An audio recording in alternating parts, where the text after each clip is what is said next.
तो आदाब नमस्कार, एक बार फिर स्वागत है आपका क्राइम मिस्ट्री हिस्ट्री शो में। मैं आपका होस्ट दानिश। उम्मीद करता हूँ आप सब लोग खैरियत से होंगे, अपना ख्याल रख रहे होंगे, अपनों का ख्याल रख रहे होंगे। आज की कहानी करीब 10 साल पुरानी है। ये कहानी बताती है कि अगर इंसान हिम्मत ना हारे तो कुछ भी कर सकता है। एक शख्स जो 3 दिन तक समुद्र की गहराई में रहा, जहाँ पानी -डिग्री तक ठंडा होता है, जो इंसान को गलाने के लिए बहुत होता है, और उसके पास सिर्फ कोक की एक बोतल होती है। ये कहानी नाइजीरिया के हैरिसन ओकेन की है, जो एक पेशे से कुक होता है। हैरिसन एक शिप में काम करता है। मैं आपको आगे की कहानी सुनाऊं उससे पहले एक चीज़ छोटी सी क्लिप दिखाना चाहता हूँ।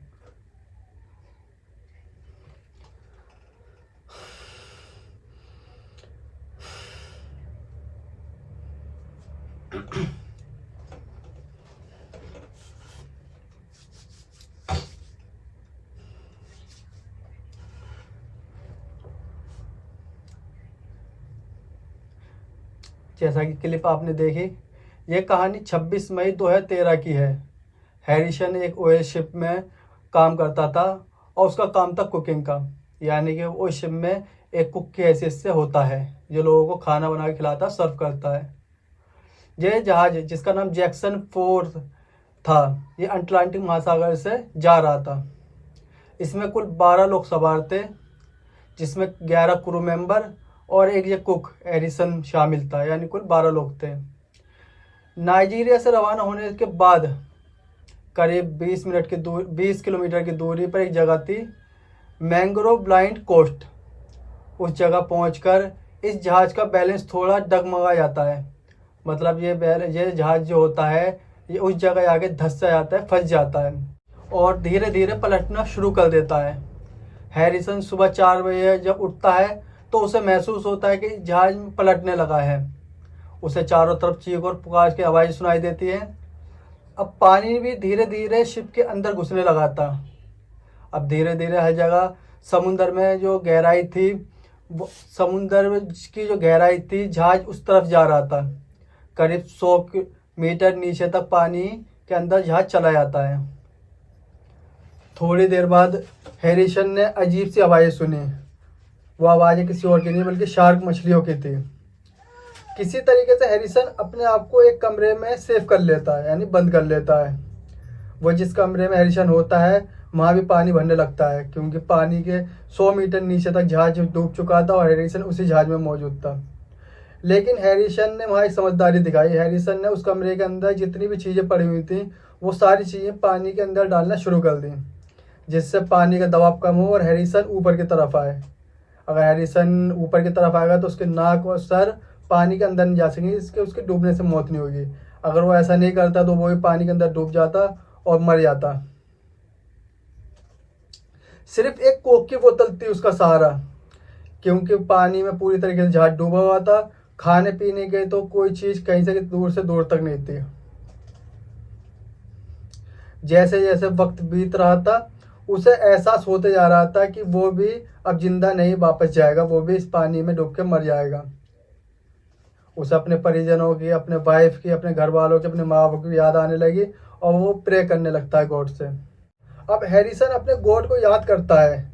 बचने की कोई उम्मीद नहीं थी। धीरे धीरे बाकी लोगों की जो आवाज़ें आने थी वो भी आना बंद हो चुकी थी। अब जैसे जैसे वक्त बीत रहा है, उसकी ताकत भी ख़त्म हो रही है और ताकत के साथ साथ उसकी उम्मीद भी ख़त्म हो रही है ज़िंदा रहने की। पानी भी कमरे में भरता जा रहा था और वो कभी भी डूबकर मर सकता था।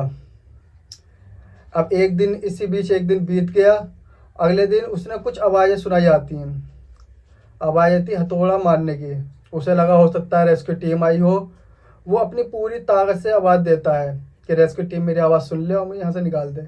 लेकिन रेस्क्यू टीम उसकी आवाज़ नहीं सुन पाते हैं और उसके बाद फिर वो लोग वापस जाने लगते हैं। जो रेस्क्यू टीम के लोग होते हैं वो वहाँ पर आए थे, उसे ढूंढ नहीं थे कि कौन जिंदा बचा कौन मरा। लेकिन ये जिस जगह बंद होता है वहाँ से आवाज़ उसकी रेस्क्यू टीम के लोगों तक नहीं पहुँच पाती, तो रेस्क्यू टीम वाले फैसला करते हैं वहाँ से जाने की। इत्तेफाक होता है कि इस जहाज से 100 किलोमीटर की दूरी पर एक और बचाव दल का जहाज गुजर रहा था। जब इस जहाज के डूबने की खबर मिली तो इस जहाज के पास आता है। जब इस जहाज़ के लोग, हैरिसन के जहाज़ के लोग होते हैं, वहाँ पर पहुँचता है, जो जहाज़ होता है वहाँ पहुँचता है, जो बचाव दल का जहाज़ होता है हैरिसन के जहाज़ के पास पहुँचता है। तो बचाव दल के जहाज़ के लोग होते हैं, वो पहले दिन तलाश करते हैं, उन्हें पहले दिन 4 लाशें मिलती हैं, यानी उस जहाज़ में कुल 12 लोग सवार थे, इसमें 4 लोगों की लाशें उन्हें पहले दिन ही मिल चुकी थी। अब इसी बीच 60 घंटे बीत जाते हैं, बचाव दल के लोग सभी लाशें ऊपर ले आते हैं। इत्तेफाक होता है कि बचाव दल का एक आदमी, वो जब इस जहाज़ के नीचे पहुंचा, तकरीबन 100 मीटर नीचे, तो उसे एक हाथ दिखाई देता है। उसे लगा ये किसी लाश का हाथ होगा, तो उस लाश के हाथ को थामने के लिए वो अपना हाथ आगे बढ़ाता है। अब इससे पहले बचाव दल का आदमी उस हाथ को पकड़ता, उस हाथ ने इस बचाव दल के आदमी के हाथ को खुद पकड़ लिया। जब इसने इस तरीके से करा तो जो बचाव दल का आदमी तो एकदम शौक हो गया, लेकिन बाद में पता चला वो हाथ किसी और का नहीं बल्कि हैरिसन का था, जिसने अपने आप को 3 दिन तक किसी तरीके से सर्वाइव करके यहाँ पर अपने आप को जिंदा रखा। उसके बाद पता लगता है कि हैरिसन जिंदा है, उससे तुरंत ऑक्सीजन दिया जाता है। हैरिसन उस जगह से लगभग 60 घंटे बाद समुद्र की 100 फीट की गहराई से और लगभग माइनस टेम्परेचर, जो इंसान को गला देने वाली ठंड होती है, पानी होता है, उससे अपने आप को ऊपर लाता है और बचा ले, अपनी जान खुद बचाता है।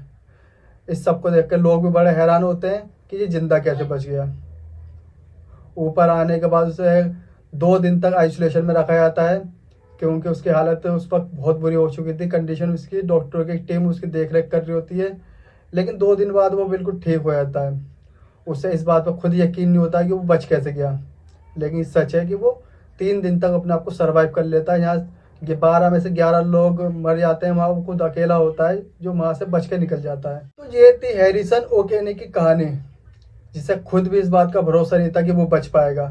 अपने गॉड से प्रे करता है, अपनी वाइफ से बात करता है, और उसकी वाइफ ही उसे इस चीज़ को करने के लिए कहते हैं कि आप गॉड से प्रे करें। यह किसी चमत्कार से कम नहीं था। उम्मीद करता हूँ आपको हैरिसन ओकेनी की ये जुझारू ज़िंदगी की कहानी पसंद आई होगी। अगर कहानी पसंद आई हो तो वीडियो लाइक करें, चैनल सब्सक्राइब करें, और ऐसी कोई वीडियो देखना चाहते हैं तो हमारे चैनल पर जुड़े रहें, अपने हमारे चैनल के साथ जुड़े रहें और कमेंट करके मुझे बता सकते हैं। अब मिलता है अगली कहानी में, जब तक के लिए धन्यवाद।